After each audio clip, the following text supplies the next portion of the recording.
No. I don't mind going.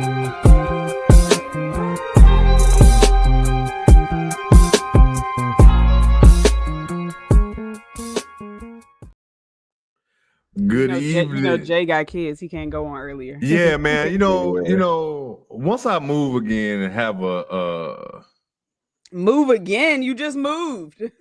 this ain't permanent, but Raina do got like a studio space, so I was gonna use that. I gotta get internet over there and shit, but I just don't want another bill. I don't blame you. It's hard out here. It's rough out here. Hello, Jay trying to get away from them slippery ass floors. Oh my god, brother, man. They getting broke in, but man, it was slippery as fuck last year. It's been a rough ride, boy. People been falling all over the goddamn place. People I just meeting just falling and shit. But goddamn Jillian. Every time I hear her name, that's the first thing I think about every single time. Whoa. Oh shit. Welcome everybody coming in from YouTube and Twitter. I think that's all we're only on YouTube and Twitter, man. Good evening. I hope y'all staying cool out there. I didn't have my hair pent up for a week straight, it felt like now. Because I didn't want nothing touching me. It's so damn hot outside. But man, shit. Welcome back. It's episode 45 of the Best Damn W show. Who's a 45? Who's a 45? MJ coming back. Oh yeah. Donovan Mitchell 45 too, right? Yeah, Donovan Mitchell. Yep. What made him pick 45? He was 45 at Louisville. Yeah, he was, wasn't he? He was. I still wonder what made him pick that. Somebody in the W were 45. I don't know why. Does Mercedes Russell wear 45? I feel like she wear 45. She don't. I don't know. You don't. I don't know. Chat. Anybody in the W wear 45? I can't think of nobody. What up, Felicia? What up, Lamar? What up, everybody? Da? What up, Kid? I know y'all following in. I didn't even introduce us, man. Y'all know who I am, Jay. I got my brothers. I got my sister, Nick, Andre, Lo, Wally on the ones and twos. Lo, how you doing? You smiling big? Because you're funny. I'm good. I'm black and I'm blessed, man. I know. The two best things to be. You already know. Nick is ready, y'all. Nick is ready. I'm ready to sit back. I'm ready to sit back and just. Why y'all? I'm ready to not have to yell for one episode. Okay. Yeah, we got a good episode in store for y'all, man. Wally, man, how you doing, man? Yo, you know me. I'm here. I'm here so I don't get fined. Hey, man. Here for so I don't get fined. I won't get fined. Hey, man. Hey, Nick. I'm with you. Chitty bang bang. Kid and Lamar, not too much. Not too much. I'm chilling now. Today, y'all. I'm tired. I ain't gonna hold you. I'm chilling today. That's the plan. She got that smile, like. I can't just be happy that we all above ground today. Yeah, man. Why you happy, love? Why you so happy like that? I'm just blessed, man. It's a lot of people going through tough times right now. I'm just blessed. It is. No, dead ass. I gotta check on you. Wally, man, you the best producer in the land, man. Don't let nobody tell you different, bro. Don't let nobody tell you different. Who did it? No, nothing. I say you the best producer in the land, big dog. I appreciate that. We got a good show in store for y'all, man. I think Nick got some shit to get off his chest. I'm gonna put a timer on his ass. Cause I feel like he gonna get that going. We ain't even gonna get there yet. We're gonna start the show off right with a little light situation. I know we got some Aces fans in the chat, so we're gonna start the night off with the trade. They traded for how you said Nalyssa Smith. Yes. From Dallas. What they get for? What they trade? They trade the first round pick. 2027 first round pick. What is going on? I don't understand that. But they did that. So, Lo, what does this mean for the Aces? And what does it mean for Dallas? I think Dallas is in a great spot, actually. yeah, that ass. I mean, I think they're in a great spot because if they haven't been doing good this year, and if they still don't do good next year, they have a chance to get a lottery pick. So they're in a great spot. Just my initial thoughts were when I saw the email actually that y'all sent in the group chat. My initial thoughts were, huh? Yes. Like that was Yeah. literally I was like, huh? But after taking a step back, I think I'm just like indifferent about the whole trade, to be honest. I said it on socials and I'll say it again to make things crystal clear for folks that are trying to run with fake narratives of shit that I said. I think Nalyssa, no doubt, makes them better and she will aid them in winning more games this season. But I just simply think it's a marginal move. I don't think that she puts the Aces over a healthy New York, or I don't think she puts the Aces over a healthy Minnesota. And my initial reaction was hesitancy, specifically because they traded that first round pick in 2027. And I know a lot of people were like, like they weren't going to get a lottery pick in that draft anyway, but y'all don't know that. Unfortunate injuries could happen. Anything a part of the game can happen. So me personally, I just wouldn't feel comfortable trading a first rounder in 2027 for a piece that doesn't catapult us to a championship contender. Like, if Nalyssa came in, like, let's say if they got somebody like Fee or somebody like that, like somebody that is going to make them a championship team, give away the 2027 pick. I really don't care. But like this move is so marginal to me that it's just like, yeah, it'll help them win more games this season. I think she'll be great there, but am I willing to part ways with that 2027 pick when you got possibly Juju, depending on if she red shirts, you got Michaela Williams, you got Fo Wiley, you got Hannah, Maddie Booker, Audie Crooks. Like, it's a lot of players in that draft that can come in and immediately contribute to a team. And so my second thought on it was the Aces need a center. Nalyssa is not a center. Like, do I think that they could slide Asia over to the 5 and Nalyssa plays the 4? Absolutely. Do I think it'll work? Absolutely. But how many years are the Aces going to get away with not giving Asia a center to play alongside with? How many years are they going to get away with this? You know what I'm saying? And so on the flip side, I do understand why the Aces did it, because the roster as previously constructed, they were struggling, like flat out. We saw them struggle all year. They didn't look cohesive. The effort was lacking. The defense was terrible. So I see why they traded for her to shake shit up a little bit.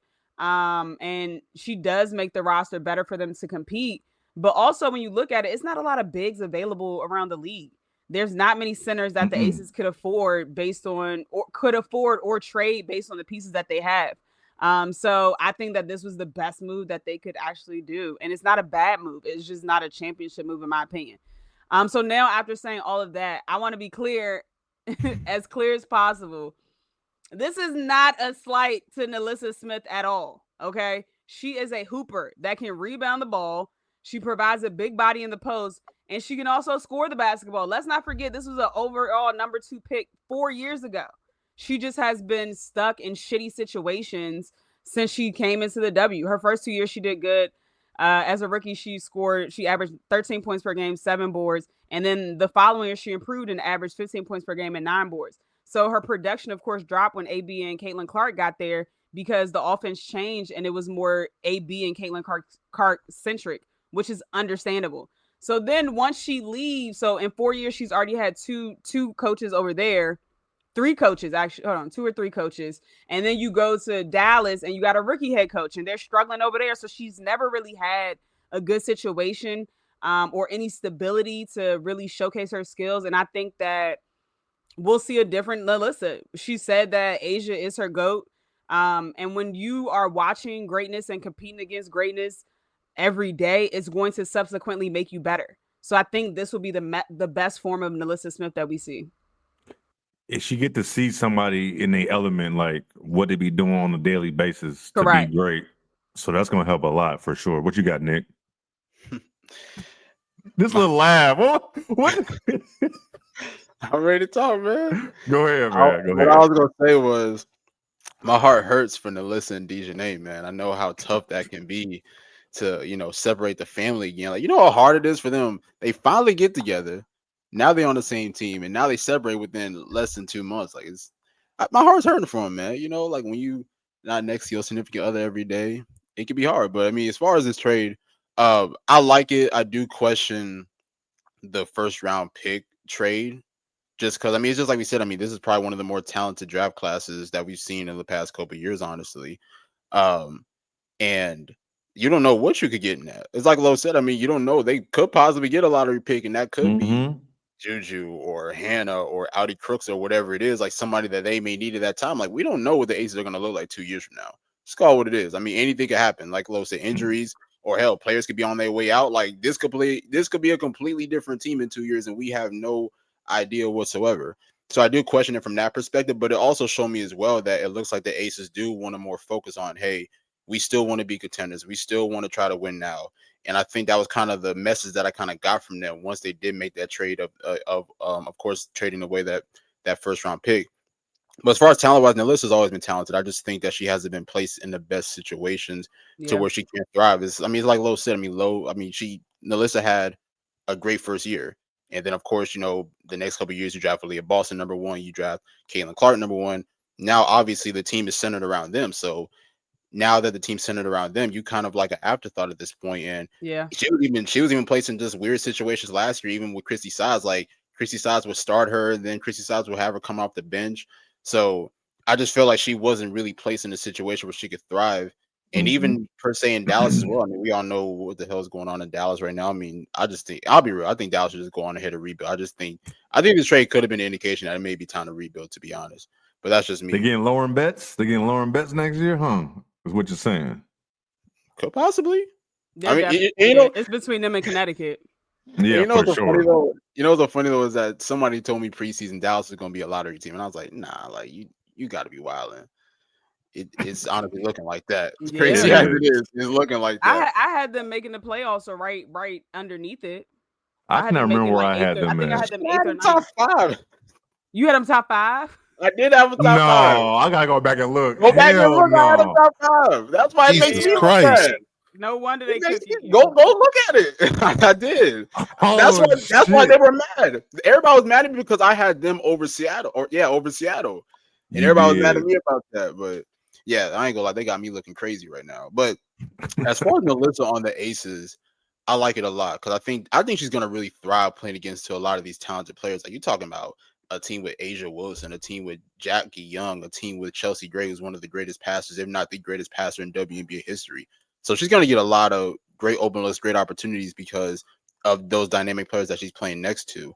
And on top of that, she's going to be placed in the best position to really be a part of like a legitimate playoff contender. I mean, I know that Indiana made the playoffs last year, but they were still kind of a team that was on the rise.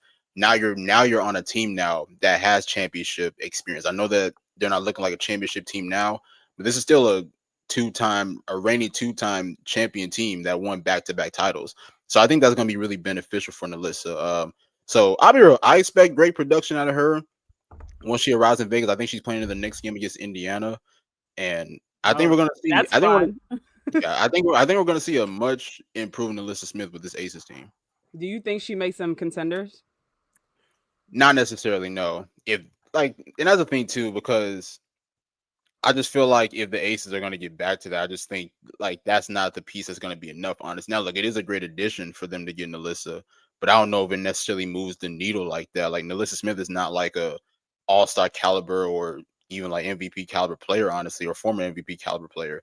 So like I said, I mean, it definitely does put them in a better position because I think one of the biggest things was outside of the 4 Olympians, like what was the talent looking like? Because this was a team outside of the big 4. You have Kirsten Bell, Kia Stokes, Aaliyah Knight's been giving good production. Dana Evans is a hit or miss here and there. So that was one of the biggest things, like outside of your star players, like what does the talent look like? And I think Nalyssa does elevate that talent a little bit. Now, look, like I said, it doesn't necessarily move the needle, but it definitely does put them in a better position, to potentially, improve move forward. So that's what I'm hoping. I don't know. I just want Vegas to just play better. that's basically what you know what I'm saying? And I'm seeing people in the chat asking about Cheyenne, like when the baby dropping. Like I think they said sometime in July, right? So soon-ish. But see, that's the thing though. It's like expecting on like y'all putting out expectations on somebody coming back from pregnancy. Exactly. So that's what I had to think about. I'm like, Cheyenne's gonna come right back after having a baby. Like, how much production is she gonna give them? I'm tired for her. Yeah, like I don't know how the fuck you gonna do that shit, boy. And it's gonna be pressure. It's not like she gonna be able to just get back into it. It's gonna be I'm people saying, gonna be like- mad as hell. Fans is gonna be Yep, they're gonna be pissed. cooking her like she's slow. She did. She And that. that's the Yeah, thing. I mean, she just it dropped takes a it takes baby. time for these players to like come back from pregnancy. I mean, hell, you look at Fee. Fee didn't come back till like a year later. Yeah, if he took off basically a year. Yeah, Man, Quick question: do y'all think that Vegas makes one more move? Since they do have, I seen that kid said Do that they have more Vegas draft picks?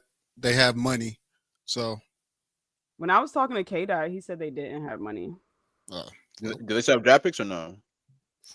They don't have a first rounder until 2028. who Vegas? Mm-hmm. Trade that away. They traded all their first rounders. I mean, when you got a player like AJ, you are in win now mode, but you got to be smart with those picks. And like you said, you just never know. Anybody can get hurt. God forbid, she can get hurt. Your ass is in the lottery. That's my point. I don't want to say it out That's what loud. I'm saying. Yeah. Like, you don't know what can You never happen 2 years from know. now. Yeah, No, like look, God these forbid. players been getting injured, unfortunately. You know what I'm saying? Like, Yeah. So, but I just I think this is gonna be good for her. This, she in a good situation. Sometimes you might need to be away from your significant other, for real. And like, you know what I'm saying? yeah, They were less so distraction. Y'all not outside at the pool smoking hookah. Like, Y'all not carrying Paige around. Right. Right. Like, man, but it was a very shocking trade. And before we do move on, but it's Aaliyah Edwards, she's on the block now, and so I even asked y'all this question in the group chat, like who would fit better. I think Lo answered. I don't know about you, Nick, but it still don't fix anything for them. But do you think Aaliyah will have been better than Nalyssa? It just all depends on situation. I mean, obviously, it just all depends on where Becky's gonna play her. Like, is she gonna play her to 5 or play her to 4 and put Asia at the 5? Like, that's something that I would want to know. Obviously, if she is placed in the starting lineup, is a big upgrade from Kia Stokes. I mean, just respectfully. I don't know. It really just all depends on situation because I do believe that Aaliyah Edwards is probably better talent wise than Nalyssa, but I don't know. Like, just because she's better talent wise doesn't mean that she will be a better fit on this team. So I don't know. It's really close to tell. Yeah, I think from a shooting standpoint, Aaliyah Edwards is better. I think her footwork is also a little bit better than Nalyssa. But again, we haven't really seen Nalyssa get in her bag because of her situations. You know what I'm saying? Like the situations that for real. So I would say even if they waited and got Aaliyah Edwards, like let's say they didn't trade for Nalyssa and they went to get Aaliyah Edwards, I still think that's a marginal move. I don't think that it's a championship team. But also, Aaliyah got to stay healthy too. Exactly. Yes, she does. You forget she even on the damn Mystics, boy. She's been healthy the last couple games. They just don't be playing her like that. It's hard when Kiki or Finn starting the season off the way that she did. Yeah, Kiki took her spot, and they're definitely. They're both on rookie contracts, so. But then Shakira started playing well too. So Shakira wasn't playing well. They would have put her on the chopping block. Yo, they definitely would have. Before we move on, who you think gonna trade for Aaliyah? Y'all got any guesses? New York got money. Come on, man. If we go to New York, that'd be crazy. I don't They got money. You know what it is about New York? Dallas. She could go to Dallas too. Hey, the thing about New York with Paige. Yeah. The thing about New York that actually might be the best destination. Yo, I didn't think about that shit. Man, K-Dot mentioned so long, I can't see my face no more. He said, honestly, don't know if they have enough for the vet men now. Probably the 2 players they got rid of made $68,000 total. If they were already negative 68 in the cap and needed to waive players to make room for Nalyssa, I honestly don't know how they have a vet men available. Oh, damn. Yo asked, kid, you asked crazy talking about Toronto. Yeah, because she's from there. The thing about you mentioned New York. The thing about New York, man, I don't even hate New York. It be fans. It's the fans that New York across sports is what I just. Say it again. Your Boost Mobile was that acting Wi-Fi up. fuck it up. What? Say it again. That Boost Mobile was acting up, brother. Say it again. Wait, one more time. I said, say what you said about New York again. That Boost Mobile was over there acting up. Irritating. You are so irritating. I said I don't. Like I done threw him off, Nick. Throw me off. No, what I was saying was I don't dislike New York teams. across the board. It's really more so the fans. So I don't need her going there nowhere, but she got to stay healthy anyways. You think New York go for it? We just talking about that, but that was her. And listen, if New York get Mieseman, bro, that's who the Aces should really have, man. Bro, they had exactly. they I've have been saying it for the last 3 years. I'm like, bro, she can still hoop. Yeah, that's what I'm saying. Like, I think Asia just needs another elite big next to her. Like, at least somebody who is elite at passing as far as, you know, playing inside and out. But I'm not coming to the U.S. for a bet men. I'm so sorry. Yeah, because she probably can. Yeah, no. They getting a bag over there. Yeah, definitely. You're not gonna come over. No, for sure. All right, we can move on for that. We're gonna Hey, Lo, this is your bag. This segment is your bag. I mean, we all fans of this young lady, but this is your bag. Candace Parker, if you live under a rock, I don't know, there's no way you didn't know about this, but her first jersey of the year, not too many players in sports get 2 jerseys retired in one season. Let's just start there. Add Candace to the list for that. She got her jersey retired by the Los Angeles Sparks over the weekend, and man, it was just an incredible moment, man. I don't know if y'all shedded a tear, but it was just a. I know Lo did. It was a beautiful moment, but I ain't gonna hold you. Lo, how you feel about this, Lo, man? Eyes was definitely watery. It's a full. She looked great. Moment. First of all, hold on, I'm sorry. She looked so good. I mean to say, and I don't even like women, and I'm like, damn, Candace. She does, yeah. She did look good. She looked great, boy. I definitely had that Anthony Anderson moment on Life when he was up against that ball. Yes. Oh. Man, she looked so good. But go ahead. I didn't mean to cut you off, but I had to say that. Sorry about that. It's just for me, it's a full circle moment. Like, this is the first player that I've watched from like the end of her high school career to her retirement. So it's great to see her receive her flowers while she's still here. And it's a big fuck you to all those players that voted her most overrated in 2019. Mm-hmm. So the fact that like they really tried to play on my GOAT's top and say she was the most overrated. And now not only is her jersey retired in one location, it's retired in 2. Like your favorites, your favorites could never. Never. But this is someone that, you know, like I said on the pod yesterday, I skipped school the day that they played the national championship her final year because I was nervous, like I was about to be out there playing. Like, this is somebody that I had plastered over my wall, the newspaper articles and the magazine covers and pictures and stuff like that. So it was just a special moment just in general and just all the love that people were showing her. I loved how the younger players were like giddy at the end of the game to just try to give her a hug or just steal her time for one moment. And it just reminds me that when I was looking at Angel Reese's age, I'm like, she was born in 2002. And so I was like, when Candace got into the league, Angel was 6 years old. So these players literally grew up idolizing her. You know what I'm saying? So I know that was like a surreal moment for all of them. But when we talk about generational players and we talk about somebody that's transcended the game of basketball, it's Candace Parker. Like, you look no further. This is somebody that came into the league after getting a shoulder injury before the national championship game, led her team to back-to-back national championships. She was then drafted the following day. Her first game that she ever played in, 34 points, 12 boards, 8 assists. Could have had 40 if she didn't miss her damn free throws. Almost had a triple-double in her first game against the Phoenix Mercury, who won the title the previous year before that.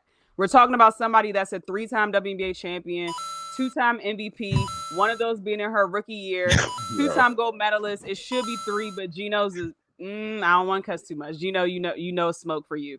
Finals MVP, defensive player of the year. We can go on and on and on. But y'all lucky that she got injured, because if she didn't, we wouldn't be having a conversation about GOAT at all. Candace Parker everyone collectively would be saying that she's the greatest of all time. She's the first player that I saw at her size be able to get the board and start the fast break, that could dribble, that could shoot shoot fadeaways, just could do everything on the floor, step back and shoot a 3. So I'm just glad that she's getting the flowers that she deserves. It was a beautiful ceremony. I think with them playing the Jay-Z song "Cry," it was just like icing on top of Oh the my cake. God, Because man! anyone Yes. that knows Candace knows she's a Love hard, Jay-Z. a hard Jay-Z fan. Like that's her favorite, her favorite artist or rapper of all time. So I just thought it was just a great moment, just all together, and I'm happy that she was able to receive her flowers. What about you, Nicholas? It was a great ceremony.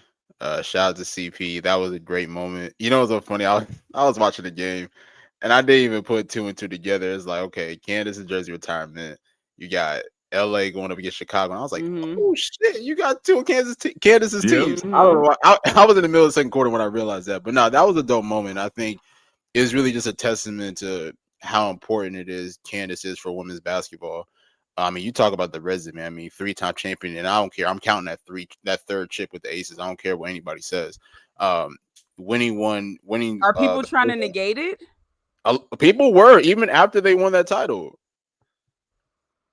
Oh, people don't give it to her? A lot of people don't. She played I 18 do. games. Exactly. Like it's not her fault she got injured. Like that was something else. What was she supposed to do? People were like, "Oh, she didn't play. She didn't play." I don't care. She was still on the roster. And Caitlin only played 9 games, and she's an all-star. So what are we talking about? We're gonna get there. We're gonna like don't play with my goat. We're gonna get there. See, y'all, look, I can feel my blood pressure boiling. I told you I'm not getting there tonight. Let me calm it down. We're gonna get there. But no, shout out to Candace. I mean, the story of Candace is just really inspiring when you talk about everything that she had to overcome, like dealing with injuries in high school, deal with the injury in college, a shoulder injury, finding a way to win a title, and then not only winning the title, going to the W as a first pick, and then winning MVP and Rookie of the Year in that year alone.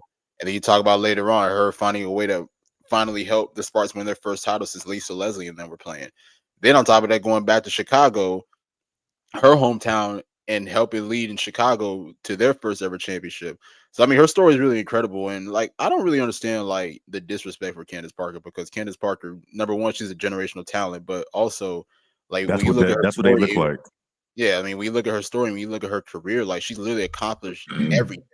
Championships, MVP, literally everything, defensive player of the year, defensive first team, all-star. Like she's literally accomplished everything. So if anybody tries to discredit her being in the like one of the greatest of all time, I don't want to talk basketball with you, because clearly you don't appreciate greatness. But overall, it was a great ceremony. It was a great time for everybody to really reflect and really just like appreciate Candace's greatness, because I'll be real, like I think in my opinion, she has to be the only player in W history who's ever been labeled with generational talent to me. Like I don't think anybody else has that title. Ooh, you gotta push back. Who else in W history is like generational? I mean, I can't really think of nobody outside of Candace. I would also say, okay, don't kill me when I say this. Oh, they are. I will also say Brittany Griner, but not from a skill perspective, just because we've never seen anything like that. You know what I'm saying? Like we never the way seen she was at like Baylor, boy, you ain't never seen no shit like it was different. Right, that's what I'm saying. We've never seen seen anything like it before. So I would go her, but like if we keeping it a buck, it's not as many generational talents as everyone keeps claiming it to be. No. But number 3, the real CP3, the one that actually has hardware. Yeah, she wanted it once. So when y'all talk about when y'all talk about greatest of all time, make sure that she at the top of that list. No, dead ass. Hey, let me ask y'all both this: is she the best player in Sparks history? That's tough. It's tough. It depends on it depends on your perspective. Yeah, because I mean, skill-wise, yeah. Skill-wise, yes. Skill-wise, I would pick Candace over Lisa Leslie any day of the week, twice on Sundays, skill-wise.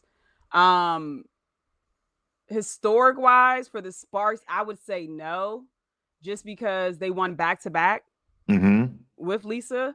And also, Lisa Leslie was the first woman to dunk in the WNBA in a Sparks jersey. So I think it's like a lot to go along with that as well. So, yeah, and Lisa was a part of the inaugural season, so I think it's too much history there. So I would go Lisa is probably the most, I guess the higher ranked Sparks player. But skill wise, I'm picking Candace every day. How about you, Nick? You agree or? I'll probably say Candace. Honestly, I really Ooh. don't know, but I'll probably say Candace. It's tough. I understand, obviously Lisa's one of the pioneers of the W, and of course, her leading the Sparks to back-to-back titles. A lot of people forget too. I mean, like they were the first team outside of the Comets to win a title as well in the W history. So that's super incredible in itself. And not only did they win one, but they won 2 in a row. Yep. So Lisa Leslie definitely. I feel like Lisa doesn't really get her respect in the WNBA history period, honestly, because I be hearing a lot of people like they don't even be having her like top 5, top 10, or top 15 and all that. Like, so I think Lisa's just underrated as a whole. I wouldn't say underrated, but underappreciated.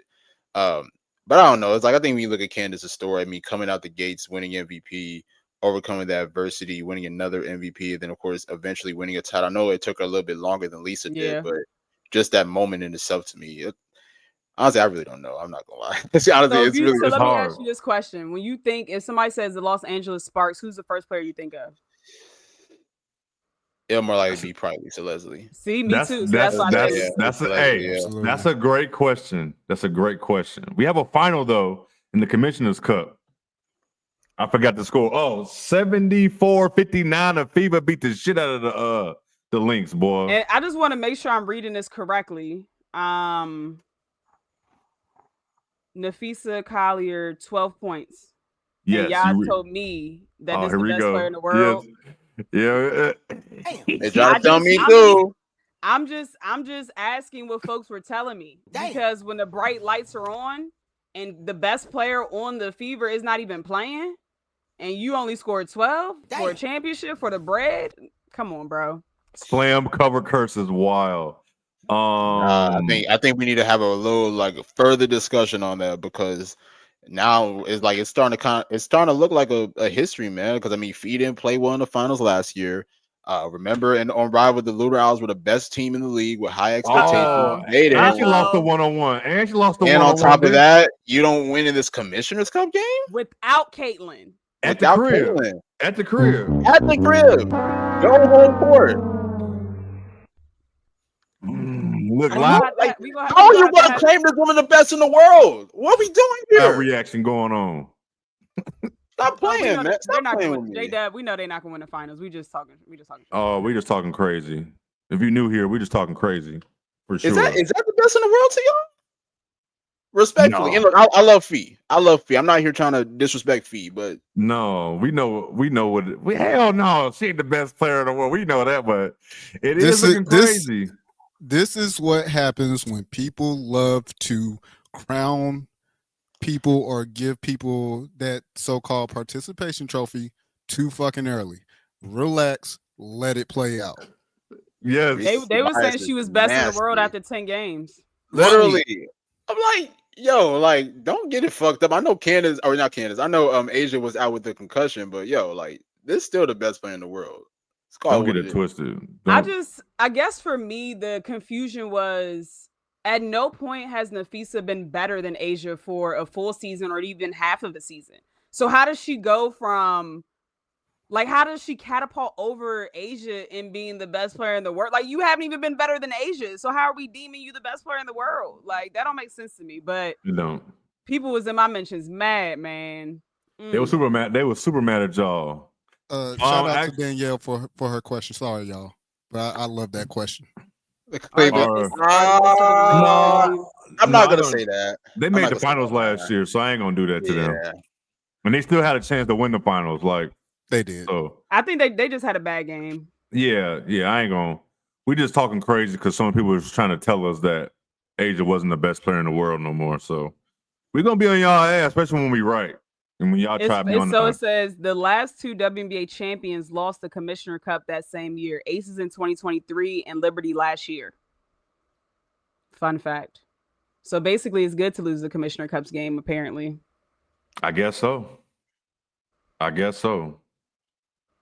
good. Hey, I'm seeing in the chat that AB was going crazy too this game. I gotta rewatch this. I gotta rewatch this second half. Damn, Minnesota scored 7 points in the second quarter. That's so disgusting. Nasty. Especially with that much talent on your roster. 7 points. They got outscored every quarter besides the first quarter. It's not enough. That's and bad. they were at home. At home. That's embarrassing, man. No, it really is. They had 16 turnovers, but Indiana had 14, but still.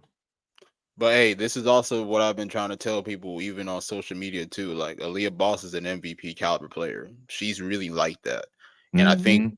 like her game goes under the radar, obviously because of the player that she plays with. So she doesn't get the love that she deserves. But Aaliyah Boston has been that even ever since she got into the league. You talk about winning Rookie of the Year last year. I thought she had a really good year as well, and then even this Mhm. year take her game to another level. I mean, look at that. What was she like 31 or something like that against Seattle last week? So people need to understand like Aaliyah's in that conversation as one of the best bigs in the league. They I mean, definitely. and she's also shooting at the highest clip, over 50% from the field. She's number one in field goal And efficiency. she look in so much shape too. Like when you see her in like just regular clothes, you can tell she's been working on her body too. Like Yeah. not say I wasn't calling her fat, just so you know how that gotta clear that up. I was just saying, like, you know how Yeah, like you know people take it and run with it. yeah, right. She just looked even more fit. Like she took really like she was taking care of She looks herself in for game real. shape. Yeah, exactly, for sure. You said Flash won MVP, Natasha Howard won MVP. Good for her. Oh, okay, that's what's up. Shit, man, she got a new. The She way everybody on talking Sue about Bird. I gotta Aaliyah, listen it's to not, that. what's What that? now? I No, was I saying, was I mean, saying with Natasha the Howard is on my fault. Natasha Howard's on yeah, Sue Bird podcast. I gotta listen to that interview. I ain't never heard her in an interview before, so I gotta you listen gotta to check that that. out too. Yeah, I Yeah, definitely but gotta check that shit out. yeah, but what I was saying was with the way everybody was talking about AB, it sounded like she was the MVP. That's why I'm surprised people saying Natasha Howard won. I didn't What watch the game, so what was Natasha Howard's box score? Let's see. 16, 12, 4, 2 steals, 4 assists. Yeah, I was gonna say she was cooking in the first half. That's all Yeah, I watched the first half. yeah, she She was was. hooping now. No, she was. Hooping. You can tell. All right, let's move on. We get to this all-star shit, man, because I want to leave some time for Nick. I know Nick will go. We got extra shit, but we'll get through this shit first. All-star voting came out. First of all, the all-star starters came out. You know, so much stuff like just because of starters being announced and different votings and people just losing their mind. But if you don't know, the all-star starters is Caitlin Clark. We got Fee. We got Aaliyah Boston. We got Paige. Shout out to Paige making it. Yeah. Alicia Gray. Shout out to her. We got Sabrina. We got NECA. We got Satu. And we got Asia. And we got Stewie. Two people, especially one, but two people that's left off, Skylar and AT. First of all, I think like Alyssa, outside of we know why Skylar, but Alyssa Thomas, I feel like she gets overlooked so much. You know what I'm saying? Like she hooping, but Lo, I know you for a fact. You feel some type of way how Skylar's being treated. Who are you gonna take off for Skylar to be the starter on that? Oh, that's it. That's an easy question. I'm taking off Caitlin, or I'm taking off Sabrina. I'm taking off Caitlin, or I'm that's taking off why Sabrina. that was an easy alley-oop, boy. I knew that was. I mean, we're talking about Skylar. Skylar is the best point guard in the league right now. So I'm confused as to why she's not a starter. And I know people are saying like, oh, when people are all-stars, it doesn't have like starter next to their name for an accomplishment. I don't give a shit about that. I give a shit about like if she deserves to be a starter, damn it, she should be a starter. Like, you know what I'm saying? Like, and I get it. Politics will politic. And I'm not saying that they shouldn't have made Caitlin a reserve, but she should not have been a starter. Like, I wrote some numbers down. Let's go through these numbers. Let's get it. Okay. So not only do the eye tests show that Skylar's the best point guard in the league, but the numbers showed as well. She's averaging 18 points per game, 2 rebounds, 6 assists while shooting 46% from the field and 41% from long distance. The guards that were picked over her, Caitlin, 18 points per game, 5 boards, 8 assists, shooting 39% from the floor and 29% from long distance. Also averaging It's not enough. 6 turnovers per game. So Skylar, they're essentially scoring the same points, 18 points. Skylar's shooting the ball better from the floor and long distance, but she's also protecting the ball. She's not averaging six turnovers per game. And even on the other side of the ball, she is the POA. She is the head of the snake for their defense. So she's also doing it on both ends of the floor on a team that many people didn't have going far this year because their franchise player and Jewel Lloyd left. Okay. Now, when you look at it, Skylar was ranked 9th by the fans for guards, 4th by the media, and 3rd by players in regards to being the best guards in the league. So then when you slide down and look at Sabrina, she's averaging 18 points per game, 4 boards, 5 assists while shooting 40% from the field and 32% from long distance. Sabrina has been playing great, but again, she has not been playing better than Skylar. Sabrina and Skylar are averaging around the same points, but outside of that, the only other category that Sabrina is winning in is rebounding. Skylar is shooting better from the field, better from the floor. I mean, better from the field, better from long distance. She's defending better. And again, like I said, with the Liberty, they are a stacked team. They won last year and then doubled down and bought Natasha Clouden. So even without JJ, this is still a stacked team. And I think that has to be taken into consideration as well. And then my final point about the whole Caitlin Clark thing is just specifically about her. You can't play 9 games to be an all-star starter. I'm so sorry. What's the criteria? Like people are like, oh, the fans want to see it. Y'all don't realize that a lot of these players have incentives with making the all-star games. You know, they get more money, they get more opportunities when they make the all-star game. So this isn't a participation trophy type thing. Like, it's disgusting that after only playing 9 games, where her team has played a total of 17 games, she's a starter and a captain. Like, is this rec ball like when we used to play as kids? That's all I got. What you got? What you got, Nick? It's a Hold on real quick. Hold on, Nick. Hold on. Wiley, Right. pull up the clip real quick. The stats. The stats. Oh, let's see if I can get it a little closer because I can't see that far. There we go. Okay. Another thing is, when she did play in those 9 games, she didn't play well in all of them. Look at this. 8 turnovers. The game before that, 8 turnovers. The game before that, 6 turnovers. And when you go down, 10 turnovers. She literally had 18 points, 10 assists, and 10 turnovers. That's not a good game. That is not a good game. So not only did she only play 9 games this season, only 4 of the games were good games. So what are we doing? And again, I know it's political. I get that. I understand how marketing works. I understand that the WNBA is a business. However, she should not be starting. No. Go ahead. Period. Yeah. I mean, I agree. I mean, Skylar has been the best point guard all year long. I don't think that's even debatable whatsoever. She's been the leading factor and the reason why Seattle has been great this year. I know that they've been inconsistent throughout the year, but for the most part, Skylar has been the leading factor in their success. It's her and then it's NECA, but definitely Skylar, honestly. You talk about just from a leadership standpoint, from a talent standpoint, like Skylar has been that for them. And you talk about all the circumstances that they're facing. I mean, they just lost their franchise player this past offseason by trading her. A lot of people were questioning Seattle. Even myself, I was like, okay, well, I think they still got talent, but I don't know how high I'm going to have them as a team. And they've exceeded my expectations. And I think Skylar has been the biggest reason behind that. But outside of that, overall, great list of all-stars. Obviously, you knew, the top heads was going to be there. Obviously, Asia, Fee, Stewie. But then also, I give a lot of credit to Alicia Gray for getting in as well, because Alicia Gray's also had a really great season, a most improved type season, an MVP type season. So I give her a lot of credit as well, because she definitely deserved to be an all-star starter this year. I mean, the other players as well. And I know that there's been a lot of outrage and all that, with certain picks and all that. And then in particular, let's just get to the shit, man. Get to the shit, Nick. Get to the shit so I can sit back and eat my popcorn. Pretty much the biggest outrage is behind the votes, I guess. Yes. And a lot of people are upset because Caitlin was voted first by the fans, but 9th by the players. I want to say that is. The players voted her 9th. Mm-hmm. I mean, okay, let me ask everybody this. Caitlin Clark's an all-star, right? She's an all-star. Mm-hmm. Caitlin Clark's an all-star starter. Mm-hmm. Caitlin Clark is also an all-star captain. Mm-hmm. So respectfully, everybody needs to shut the fuck up and stop fucking complaining about the shit.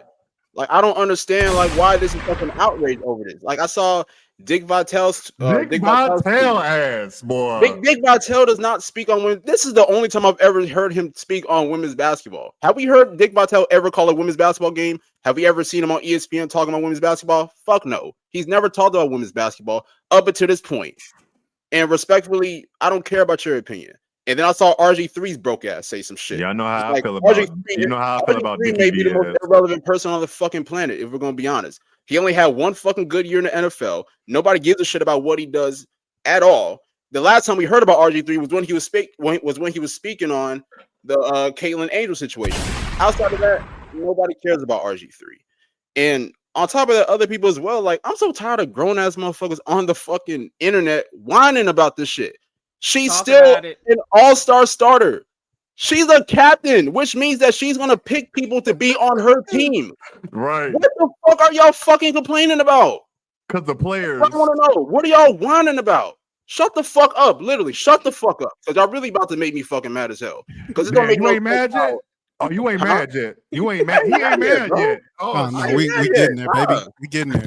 Look at Wiley hyping in the background. Right.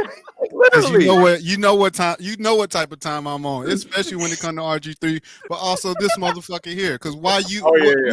And guess what? And guess what happened with her? She lost her fucking job because she was posting Caitlyn highlights. Why you slacking on the job? Now look. Now look where you at. Look at the game. At the game. Why are you on the job? You supposed to be posting big street stuff. You over doing Caitlyn shit. Exactly. You covering the wrong league. What is you doing? Come on, man. But Hey, all this outrage behind Caitlyn being voted 9th by the players. First of all, the players have an opinion. So if they believe Caitlyn's voted like the 9th best player, that's how they feel. And these are her peers that actually play with her. Exactly. And on top of that, let's get to it though. Like, we gotta stop acting like Caitlyn has earned her stripes in the league. She has not earned her stripes as of yet. Talk about it. So why would anybody want to put, especially her peers, put Caitlin Clark ahead of Asia Wilson, Nafisa Collier, Brianna Stewart, Satu, Alicia Gray. Like, who was 10th on that? Who they vote 10th? I want to know who they voted. I don't know who was voted 10th. I have no idea. But I'm not gonna look at that shit now. Who the fuck they vote 10th? That's funny as hell. But we need to get to it though. Like, Caitlyn is still trying to earn her stripes. There's a lot of people that don't believe that she's the best player in the league because she's not. No, especially with the way that she played before she got hurt. Respectfully, I mean, you talk about it. She's averaging more than 5.5 turnovers for her career in 2 years. As a point guard, she had a game where she had double-digit turnovers. But y'all tell me this is the best player in the league? Y'all tell me this is the face of the league? They said they said it's her teammates' fault that she got all the turnovers. Man, they told me after the first opening weekend that it was her MVP to lose. I said, get off my phone, man. And y'all think statements like that ain't gonna motivate Asia, right? Me, and anybody else who is playing at an MVP level? Nah, nigga. They see this shit. They see this shit. Like, you gonna really sit over and tell me that they're just gonna give the award or they're just gonna let Caitlyn have it? Fuck no. You gotta earn your shit. You gotta earn your shit in here. Ain't no fucking games in here. And what's crazy is, and that, like, listen, we've all said before, like, we know she can hoop. She needs to grow. It's the fans, but it's also another thing that's so funny about this shit with Caitlyn is that last year with her numbers, and everybody was saying like it's her league, all of this shit, and then we come here a year later, and Paige come into town, and Paige got the same exact numbers as Caitlyn did last year, and there's not a peep. I mean, we can go there with less turnovers and better efficiency if we keep it about. I was about to get there. Exactly.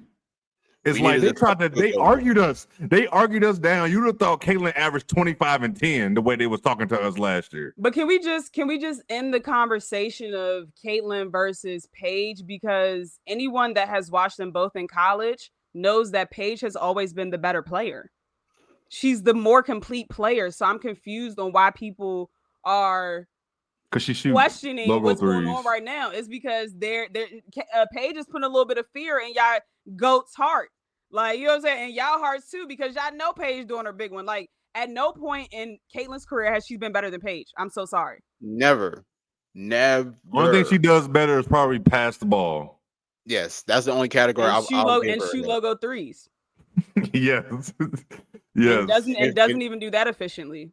If she wasn't shooting logo threes, I don't even want to get into that, but if she wasn't shooting logo threes, we talked about it. She's limited offensively. If she wasn't shooting logo threes, I don't know why people aren't honest about it. It is okay for her to be limited too. Like, she's a second-year player. She is going to get better. But when people act like she has the full package already, like, y'all are delusional. Like, everyone knows when she goes to her left, she's gonna fade and shoot a long shot. When she goes to her right, she's driving to the rim and trying to pass the ball. They know her game. Like, coaches prepared for it now. Like, they know what she's doing. If you're rough with her, I think Kelsey, who used to play in the WNBA, because one of the Caitlyn fans were saying that, well, for her to be ranked ninth, the ninth best guard, y'all sure do face guard her and check her 94 feet.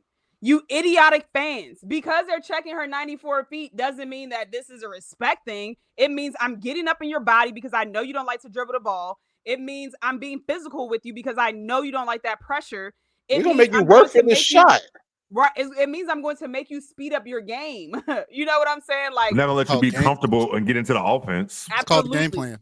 Exactly. It's scouting. It's a game plan. But people are like, oh, if she's the ninth best guard, they wouldn't do that. Because guess what, baby? Other guards don't care about that contact. They don't care about that physicality like she does. We've all seen it. And again, this isn't a knock on Caitlyn, but it's honestly a knock on her fans. Let her game grow, bro. She will get better. She's worked on her floater. I don't know why she doesn't use it anymore. She may not be confident in that shit. Well, she only played 9 games, so it's hard to really show what she has. But in the beginning of the season, the first 2-3 games, she was using it, and then she went away from it. Like, you can tell that was a focal point of what she worked on this season, but then she went away from it. So it's so many things that she has to work on, like that, for people to say that she's the greatest of all time in her second year. Like, y'all just delusional, bro.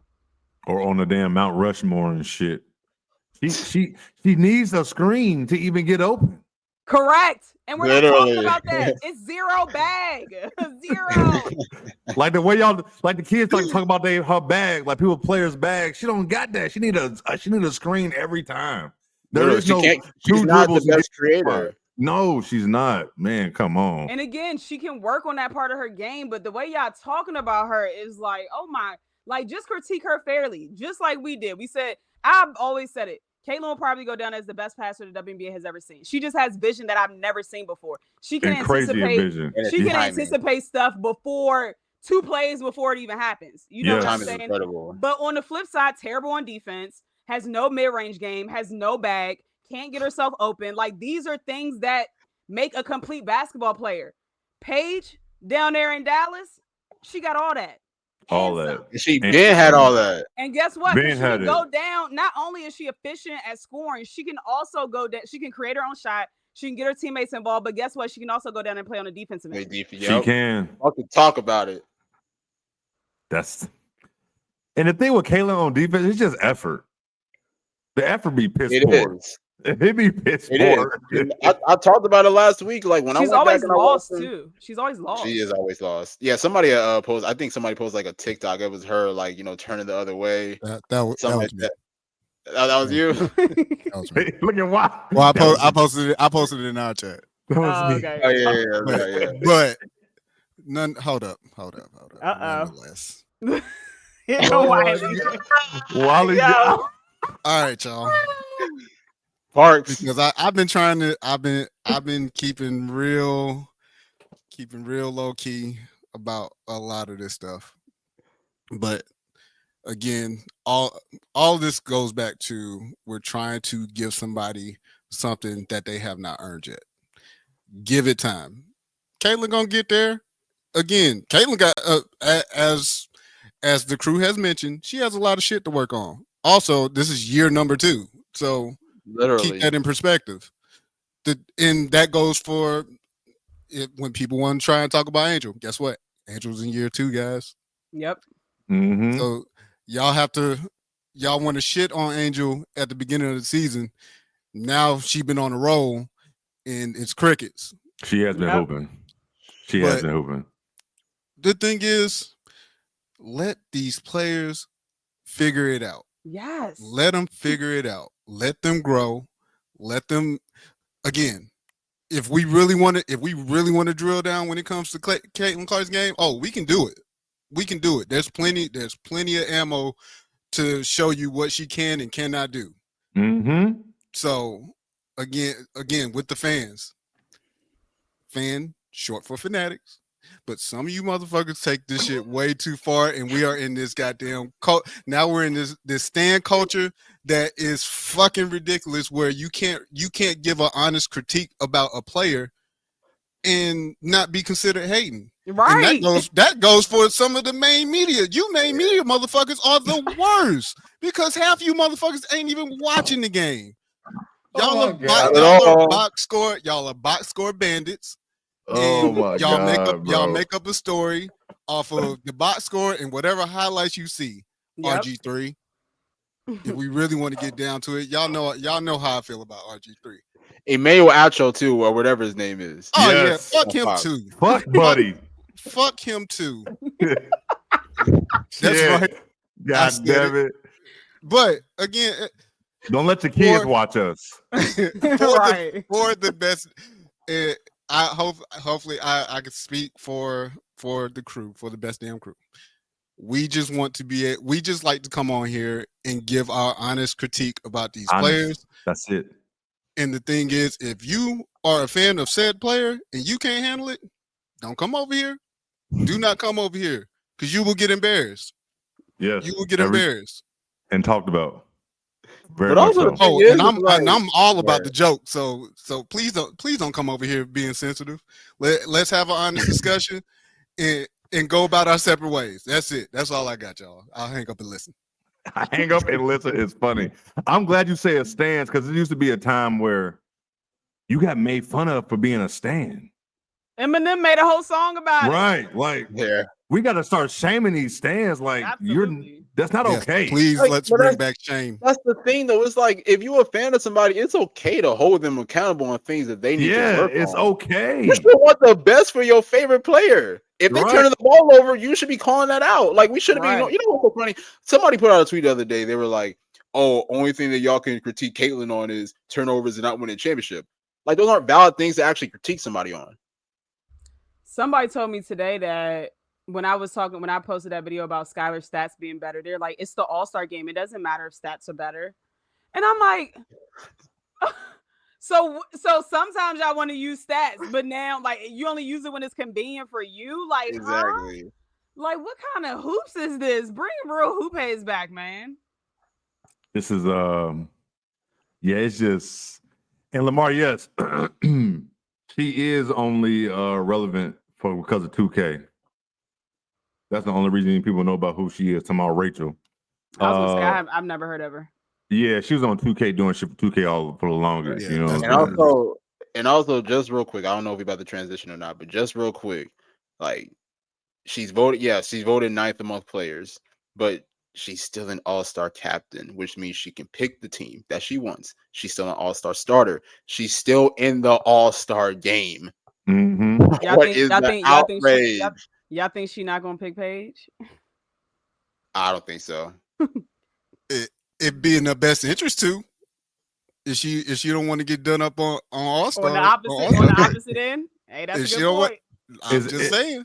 Is Asia getting picked first? I mean, I would. I would too. If you stupid enough to not pick Asia first, I don't know what. That's on you. Yeah, if you dumb enough to do that, that's on you. But she might, if Caitlin get the first pick, she might go AB because that's her teammate. Oh yeah. Fee and Asia on the same squad. Curtains. Good luck. It don't matter. It don't matter what team Caitlin come up with. Would the kids say GG good game? yeah, GG good game. God damn it. Yeah, we're gonna leave it there. Nick, you got some more to say? No, I'm gonna pause you. I'm good, man. You got all your clips off, Nick? I did, yeah. That felt good too. That felt good. Okay. Yeah. We're gonna end the show with some WNBA news. More expansion teams coming. If it wasn't for Low, I wouldn't even paid attention to this, man. We're gonna have 6 straight seasons of a new damn team. And then 1 year we're gonna have 2 teams. If you don't know, we got 2026, you got Toronto and Portland. 2028, you're gonna have Cleveland. 2029, you're gonna have Detroit, and 2030, you're gonna have Philly. It was very random. I think everybody got emails while the shit was like, and the shit just started. Like people didn't even know that this was news is coming on. I feel like news shit like this is for the All-Star weekend. You know what I'm saying? There's, I feel like that's when you get big news like this. But watching it on TV, it felt like nobody was there. It felt like everybody was just shocked. Like everybody know what the hell was going on. But Lo, I'm gonna start with you, man. How do you feel about the expansion? Is this hang on real quick before Lo goes? Is the Portland team still going? Because I heard some news about them. I don't know. They fired the president, but I think they already signed somebody, or they looking for somebody. Oh shit, I didn't know that. Oh shit, okay. I heard about that the other day. Or was it GM president, one of the two? They fired them, or they parted ways, as they said. What's Portland name gonna be? The Fire, right? Or no? Did I make that up? Is it Portland Fire? They haven't given any names yet. That's the thing. Like I'm expecting Cleveland to be the Rockers, but I just know Toronto is the Tempo, right? Is it too late to change that? Is it too late to change the Tempo? I hate everything about it. Might be a little too late. Everything. The logo reminds me like old school Pacers. Fire. It is the Portland Fire. Okay. Oh no, I lied. I think that's the old Portland team. I lied. Go ahead. Look. That was the old team in 2002. July 15th, bring we it gonna back. know. Okay, July 15th, we will know. That's what Lamar I said. wouldn't mind bringing it back. Yeah, I wouldn't mind either. Bring Detroit Shock back and all that. Go ahead, Lo. How you feel about this? I mean, as I've been saying on social media, I think it's a great thing that the WNBA is expanding. I think it's great for fans. I think it's great for everyone involved from a monetary standpoint too. We got to realize that this league is a business, right? It's a capitalistic world that we live in. So I understand people are seeing the hype with the WNBA and people are trying to invest and get in. My concern is I'm very worried. Like I'm extremely worried that it's just happening too fast. We're going to have 5 expansion drafts in 6 years. And what that means to me is that I think we're going to see a disparity in talent. Some teams will be a lot better than other teams, and some teams are going to be bottom feeders for a lack of better words. And so people are like, "Oh, it's so much talent out there that is going to be that wasn't able to make the WNBA, and now they will be." And it's like, where is that talent though? Like, it's not that many players. It's not really as many players as y'all think. The good thing about the WNBA is they can hang their hat and say, "This is the best players in the world." You know what I'm saying? I don't think by the time we get that 6th team or how many ever teams is coming, by the time we get that last team in 2030, we're not going to be able to say that anymore. Like, I don't think it's going to be the best players in the world. I think it's going to fill out and be like some players in college will get an opportunity that would have never gotten an opportunity before to play. But the teams are going to be terrible. Some of the teams are going to be bad. And you also have to realize it's a lot of instability. It's a lot of instability for the players as well, because you're having 5 expansion drafts in 6 years. Remember, they can only protect 6 players. So every year you don't know if you're getting protected or not, or you're going to another city. Like that instability for the players is also bad. And then my third and final point is fix home first. Fix home the first. WNBA has so many issues, and you're adding more players to the shit that's already going on. Like, fix home first. Nick, you saying something is muted. My bad. I was saying, damn, like we about to go into a lockout next year. Yeah, it feel like it. And should. Like, it definitely feel like it. It's like, why are we adding more players to situations that aren't that great? Put pressure on the owners that are not treating their teams correctly. So Connecticut Sun, Chicago, where are these facilities? Treat them like actual professional athletes. Like, but you bringing other people into the equation. Like, I love that they're expanding. I personally think it's just too fast. I agree. I 100% agree. I'm happy to see the league expanding, because I mean, this is what we wanted, was expansion. But like, let's also take our time with it too. Like, Rome was built. Yes. You know what I'm saying? Like, like we still got to handle. It's like Lo said, we got to handle a lot of other things that's going on in the W right now. Whether it's like the CBA is about to expire, so now we might potentially, if not actually, go into a lockout next year. There's still teams without facilities and everything. So, like I said, I'm cool with the expansion. I'm glad to see teams now. In what was it now? It's going to be Toronto next year. Is Portland next year too, or no? Probably 2027. No, 2026 is Portland Okay, and okay. man, how they gonna do the expansion draft? Well, 2 teams. That's crazy. That's what I'm saying. They're gonna have to change it. They're gonna have to change the rules. Something's gonna have to happen. I have to, yeah. The 2 teams. Have we seen 2 teams come in at the same time? No. I know Chicago came in like 06. Atlanta came in like a couple years after that, but yeah, Atlanta was 2008, right? Yeah. No. Like 2008 was Candace year, so it must have been 2009. Might have been Angel, because Angel McCautry, something like that, 2009 maybe. Might have been, yeah. But yeah, I agree. I mean, I think it's just a little bit too fast, honestly. And let's just go ahead and address this, man. Like, I don't give a fuck what Sophie Cunningham has to say. Like, first of all, like, hold on. Let's walk this in correctly. Okay. Let's bring it back. Hold on. Let's walk this one in correctly. It is helpful. It's way more helpful. You just get more persons, more opportunities, and so I get that aspect. But I also think that you want to listen to your players too. Like, where do they want to play? Where are they going to get excited to play in draw fields? And I do think that Miami would have been a great one. Like, everyone loves Florida. Nashville is an amazing city. Kansas City, amazing. She's just trying to tame. There's a huge arena downtown that no one's using. And I think that the women's soccer league is showing that, like, people draw. And so I'm not so sure what the thought process is there.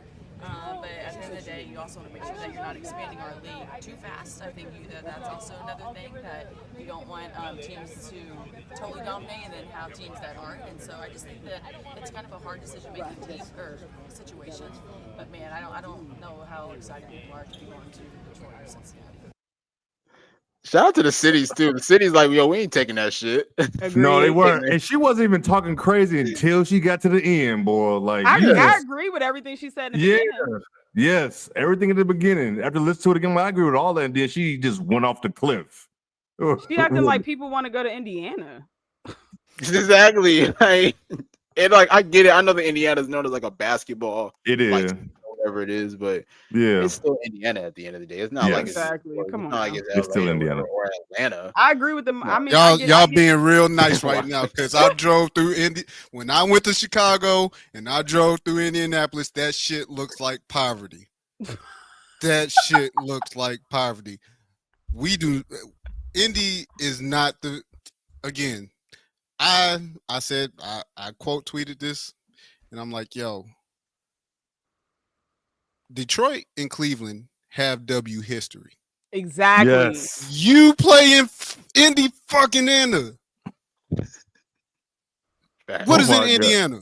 What is in Indiana that makes I want to go to Indiana? And I know I've talked my shit about Cleveland. I haven't been to Cleveland yet, but still. Man, you ain't missing shit in Cleveland. But I'm just saying though, I ain't missing shit in damn Indy either. No, you're not. I've been there a few times. No, you're not missing. You're not missing much. But Indiana ain't really much. To get to the end of this and be like, yeah, I don't know if players want to go to Detroit or Cleveland. Hey, history, baby, it's there. Detroit won 3 times, didn't they? Yes. That's the point I wanted to get to. That's the point I want, because somebody with a burner account coming in asking me, you do know what happened to those cities? Yeah, Detroit ran off 3 championships and sold the team that was a money thing. That wasn't. But also, what a lot of people don't know is Detroit Shock are actually still a team technically, because they're in Dallas. They're Dallas, and that's the point I was gonna get at. My fault. We're just taking the Wiley's points. No, you good. You good. Because that was the point I wanted to get to. And like I said, Cleveland did well. They made it to the playoffs, but that was the team that folded, unfortunately. But again, there's history there. It's the reason why these teams are brought back. And also, Danielle made a good point of comment. She said Sophie's from Missouri, like exactly, and that's why she brought up Kansas City. But you got people in Detroit, like And actually, Football, Detroit has some of the best food I've ever tasted. Just throwing that out there. I will give them that. They got some that's like Detroit got second some good home. I food, got a lot bro. of family out there. Yeah, they got some I gotta good shit go. out there. There's some good shit out there.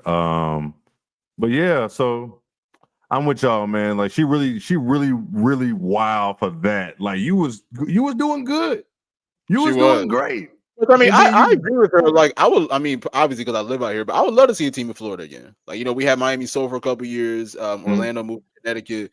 I would love to see a team out here. I would love to see, like, obviously, I know they were in talks about having the Nashville Summit, named after Pat Summit. I thought that was going to come into effect when That would have been unfortunately perfect, honestly. That would have been great. I would love to see more teams in the South because I feel the like South needs some more teams. There's only two teams, Exactly. right? South Orlando and loves Dallas.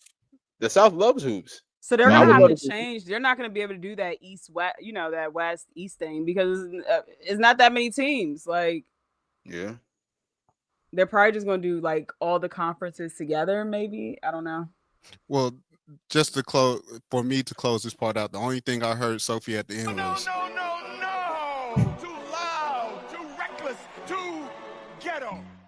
Y'all already know what I said, man. That's basically what was going on because those two places have what in common? Yeah, Negroes. They got Negroes. That she not. But what's crazy? What people don't realize, Indianapolis got a lot of black people in Indianapolis. So They do. They do. But yeah, she wild, man. But what was we even talking about before we got on Sophie? Oh, the expansion. But yeah, the expansion wild. Like I don't want it to be too fast. And that's the only thing. That's my only concern, man. Because you got so many. I had to go back and see how fast the NBA started doing shit. Like they did 2 in like 89. I think that was Miami and Orlando, and then they did another, but they waited years. You know what I'm saying? Mm-hmm. I know 2 is difficult, but you're gonna do 2 next year, and then you're gonna do a team. Like, goddamn. Like, how much talent do y'all think is in there? I know you got college players and shit, like, but man, how much talent y'all think is out there? I also think that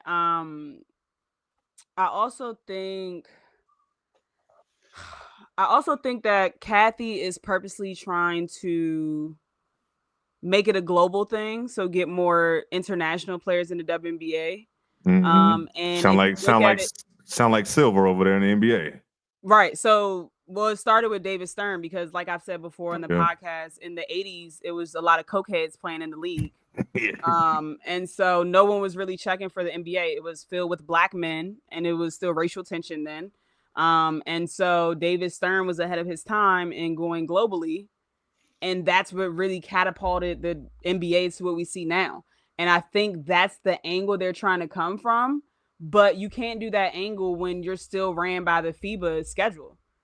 You know what I'm saying? Like, y'all still abide by how FIBA operates. So how are you trying to adopt that game plan essentially when you still only have a certain amount of time, like a certain time frame where you have to cram in all of these games so that they can get back across the water, So I think that's what she's trying to do, but we'll see. I think we'll see an increase of international players with all these teams coming.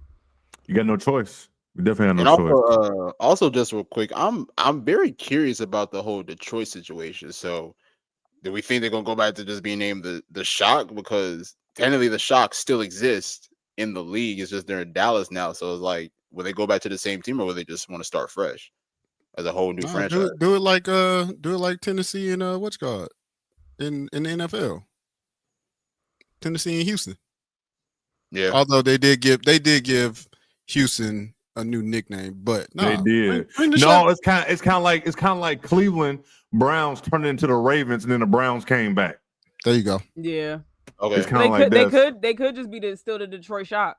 Yeah. So and also as well, I forgot. Yeah, Charlotte in the NBA, they moved to New Orleans, and then they brought back the Hornets. I think like years later. Oh yes, it's a different situation. So we just never know with this commissioner and what's going on in this league. So, like, we're happy for the expansion, but we need this other thing. They will have to expand the season to the start of college season. I don't know if they can do that because the players are still playing overseas at that time. No, they can't. And do they really want to compete with the NCAA women? That's the thing. Like they better be coming up with a real game plan for all this. Like Yeah, expanding this is teams why I great. felt, Like because more people watch the NCAA women than they do the WNBA. and this is why we feel like a damn lockout is coming. I think so too. Because even when Satu answered Yeah, her first it's question, coming. she was like, "We're not happy with." She was like, "We're not happy with how negotiations are going." And that's one thing about Satu, baby. She gonna speak her Satu mind. been outspoken. She gonna speak her mind. Satu is my kind of girl. She We gonna can speak hear her it right mind. now. We get y'all one more clip. We get up out of Focus on our here. players in the union. We got a proposal from the league, which was honestly a slap in the face. See? And I think we really have to put an emphasis on the players that are in our league right now. But I love to see the league growing. I think adding these teams in Philly and Detroit, like that's how amazing is that the league can grow. But how cool would it also be to have like a little bit expansion on the rosters? Like let's focus on the teams that have everything set up right now, and maybe focus on the teams also that find excuses continuously to lack investment into their players before we focus on adding more to the grain of people that can't really be sustained. Couple things real quick. First of all, shout out to my guy Steven who asked that question. That's my guy out of Chicago now, covering the Mercury and the Suns. Then number two, to all the W fans, appreciate the moment, because I ain't gonna lie, once the season ends, we don't know how long it's gonna be until we see it again. That's a fact. Dead ass, dead ass for real. I mean, I hope they lock out the whole season if the WNBA playing around. That's facts. That is because this is such a monumental moment for the WNBA. You can't just say yes to anything. Yeah, you just can't say yes to anything. You know what I'm saying?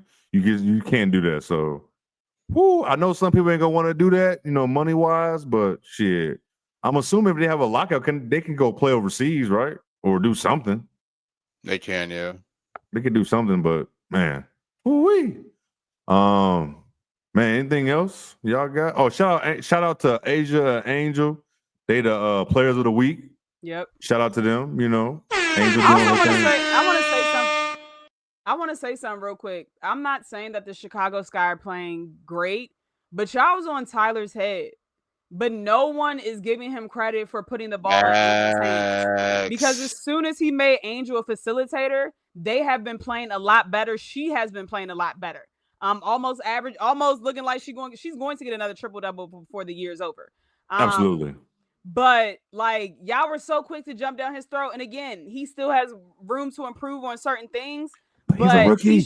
He's a goddamn rookie. He's a rookie head coach and showing improvement. Like he unlocked something with having Angel be the facilitator. And I just wanted to say that.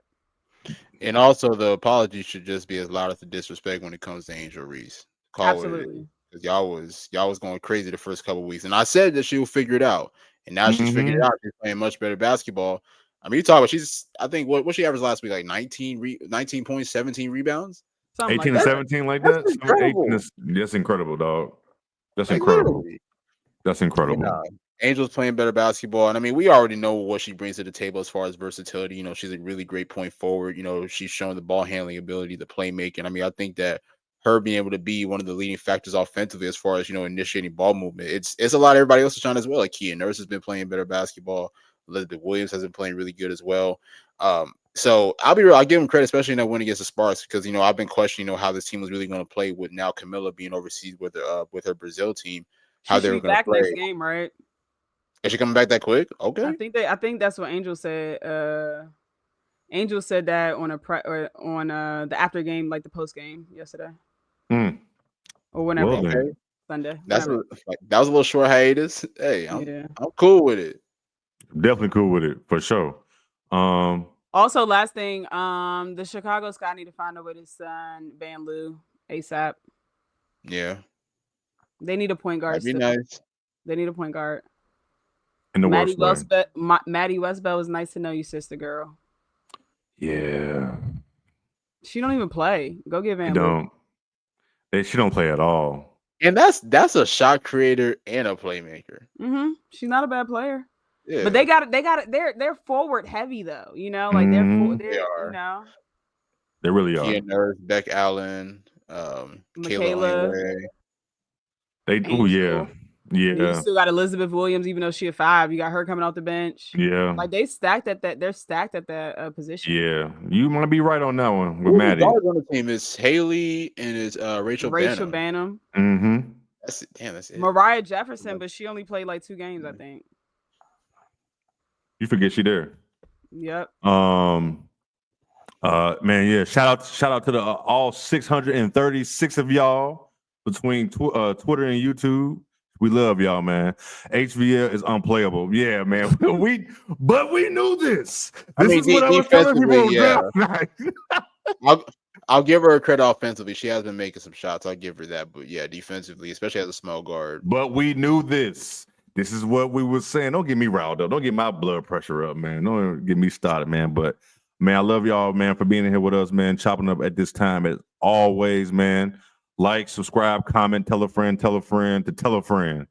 Man, we love y'all, you know, same time every week, you know, every Tuesday night, sometimes Wednesday. But while it hit, Right. you just never know. While it hit that music, we get the hell up out of here so Lo can go to bed. On the bed.